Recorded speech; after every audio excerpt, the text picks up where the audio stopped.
Good evening, you're watching Just the News. I'm Amita Balachandra. We have a lot to get through in this bulletin. We talk about Karnataka High Court's verdict on the hijab ban. There is also another big story on Russia's invasion on Ukraine. It's day 20, and another big story coming in from China where there's a massive COVID outbreak. So stay tuned for the entire bulletin for all of these updates. We start off with Karnataka High Court verdict on the hijab ban.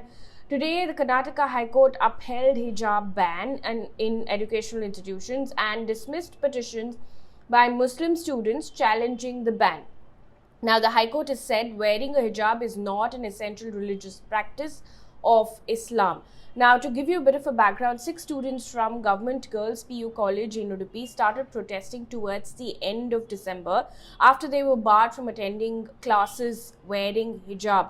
Now, the protest soon after spread to other colleges in other areas near Udupi as well. In the meantime, a plea was filed today in the Supreme Court challenging the Karnataka High Court verdict, which dismissed pleas seeking permission to wear hijab inside the classroom. And this is a PTI report which says that the petition has been filed in the apex court by a Muslim student against the High Court judgment. In the meantime, Karnataka Chief Minister Basavaraj Bommai has appealed for peace. He said soon after the verdict in High Court, all students should follow the High Court order and should not boycott classes or examinations. We will have to abide by the court orders and will take strict action against those who would take law and order in hands, end quote.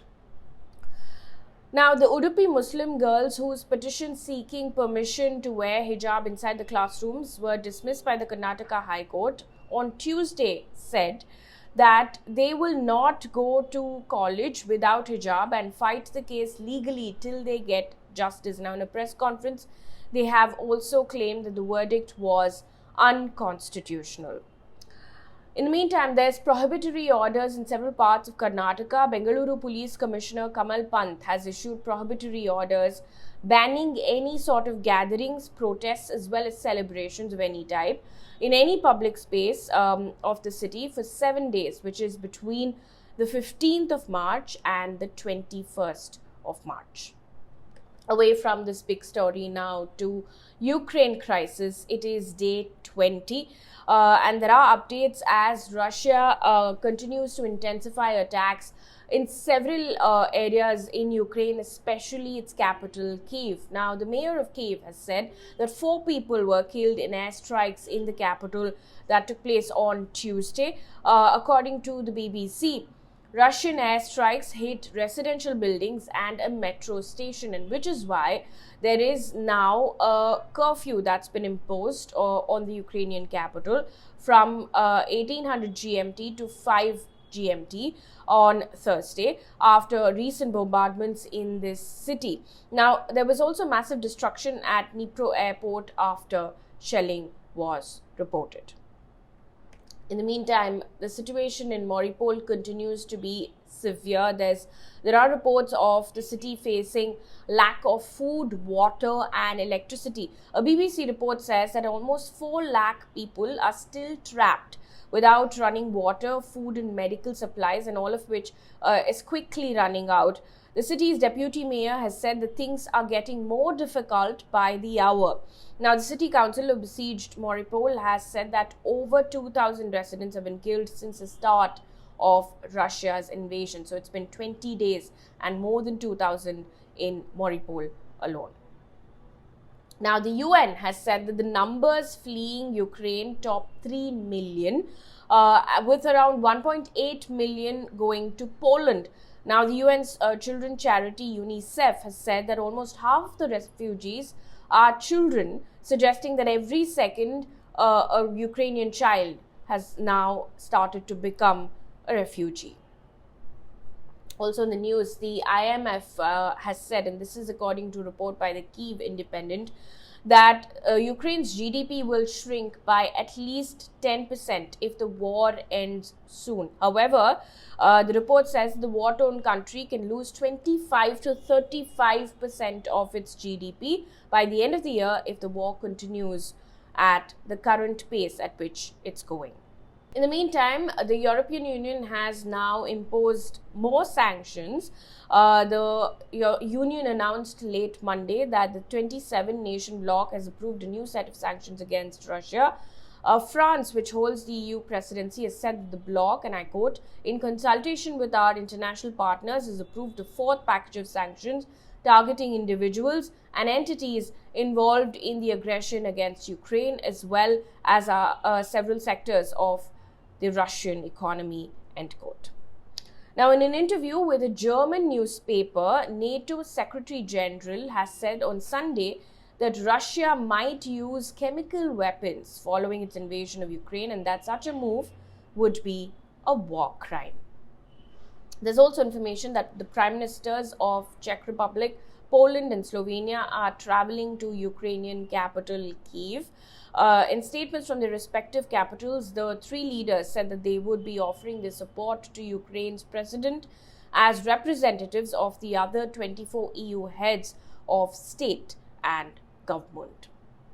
Also in the news, the UK's Prime Minister is preparing to head to Saudi Arabia and the Gulf for talks about increasing production of oil and gas to compensate for reduced supplies from Russia. Now, the BBC has reported that Boris Johnson, speaking to reporters, has said that it was vital to talk to other oil producers around the world so that the West could be less dependent on Russia.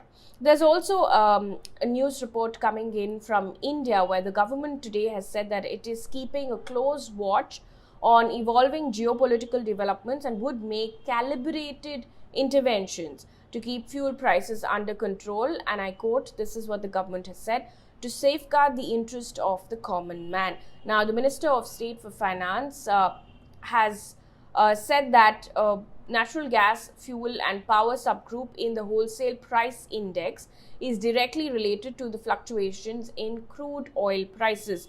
Now, India relies on overseas purchases to meet about 85% of its oil requirement, making it one of the most vulnerable in Asia to higher oil prices. Moving on to our other big story now, focusing on COVID cases in China. China has reported 5,280 new coronavirus cases as of Tuesday, the most since the pandemic began, as it faces by far its worst outbreak since the early days of the pandemic. Now, a fast-spreading variant, it's called as stealth omicron, is testing China's zero-tolerance policy. Most of the new cases are in northeast China's Shillun province, where 2,601 COVID cases have been reported. Now, smaller outbreaks are being reported in several other cities such as Beijing, Shanghai, and Shenzhen. Remember, yesterday, China had placed a lockdown in the tech hub Shenzhen. In the meantime, those lockdowns are spreading within China as well. Symptomatic cases have been confirmed in 28 out of China's 31 mainland provinces. Langfang, for instance, a city just about 55 kilometers away from Beijing, has joined Shenzhen and Shillun province in imposing lockdowns. Now, more than 45 million people are now prohibited from leaving their homes. Many companies are also encouraging work from home. International flights are also being diverted from Shanghai, according to a report by Bloomberg. Now, Shanghai's Pudong district is encouraging companies to adopt flexible working hours and are also encouraging work from home. Now, what is this stealth Omicron variant? Now, the subvariant is also known as the BA.2 variant and is different from the parent variant. According to the World Health Organization, the BA.2 variant is likely to have the same severity as the original one. Now, these are the two of most common symptoms that are being reported. Dizziness and fatigue are early stage related symptoms in patients infected by the stealth Omicron. In the meantime, world stocks fell for a fourth consecutive session on Tuesday, and this was partly also because of COVID cases rising in China, but there were other contributing factors as well, such as the war that's going on in Ukraine and worries about the Federal Reserve raising interest rates this week for the first time since 2018 hit confidence.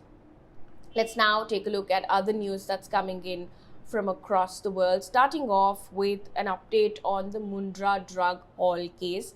The NIA has told a special court in Ahmedabad that those involved in the smuggling of nearly 3,000 kgs of heroin, a consignment intercepted at the Mundra port in Gujarat in September last year, have links with terror groups in Pakistan. Now, the NIA filed a charge sheet on Monday against 16 people, 11 Afghan nationals, 4 Indians and an Iranian in connection with this case. Now, the 16 charge sheeted by the agency include 10 who have been arrested. The other 6 are on the run. There's also an update in the Nawab Malik arrest case. The Bombay High Court today refused to direct the release of NCP leader and State Minister Nawab Malik, refusing to give any sort of interim relief. Now, Malik was arrested by the Enforcement Directorate on February 23rd for alleged money laundering and active involvement in terror funding in connection with a 1999 land deal with Don Dawood Ibrahim's sister. Now, the court said, and I quote, "As certain debatable issues are raised, they require to be heard at length. Considering the grounds assigned by us, we are not inclined to allow the prayers in the interim application. Interim application is rejected," end quote. Now, on Monday, a special court had sent him to judicial custody till the 21st of March. Also in the news, the MOS Finance has informed the Rajya Sabha as of today that there is no plan to introduce cryptocurrency by the government. He said in a written reply, and I quote, "RBI does not issue cryptocurrency. Traditional paper currency is a legal tender and is issued by the RBI in terms of provisions of the RBI Act 1994. A digital version of traditional paper currency is called Central Bank Digital Currency," end quote. Now, he also said that the RBI is working towards a phased implementation strategy to introduce the Central Bank Digital Currency. Now, Supreme Court today gave some relief to channel MediaOne, staying the centre's January 31st order to ban the news channel from telecasting over security concerns. Now, the court has allowed the channel to resume broadcast again until further orders. The Ministry of Information and Broadcasting had earlier refused to renew the TV channel, which is based in Kerala, the Malayalam TV channel's broadcast license, citing national security reasons without disclosing the exact grounds. Meanwhile, a heat wave warning has been issued in Mumbai, Thane and Raigad. Temperatures are expected to soar to 39 degrees Celsius. A yellow alert has been issued for North Konkan, Thane, Mumbai and Raigad. Now, news coming in from Punjab. Sandeep Nangal, who is an international level Kabaddi player from Punjab, was shot dead during a Kabaddi tournament in Punjab's Jalandhar district. Now, police has said that when Sandeep came out of the tournament site at Million Kurd village in Nakodar, 4 men opened fire on him. Now, Sandeep was rushed to the hospital immediately, but doctors declared him dead. Jalandhar police have now launched an investigation. And one piece of positive news before we wrap things up here on this bulletin. This is also science news. The Indian Space Research Organization on Monday successfully completed the ground test of the solid fuel-based booster stage of its new small satellite launch vehicle. Now, the new launch vehicle is now ready for its first developmental flight, which is scheduled for May this year. Now, the launch vehicle will carry smaller payloads of about 500 kgs in comparison to 1,750 kgs carried by the PSLV. That brings us to the end of this bulletin. Thank you so much for watching. Good night.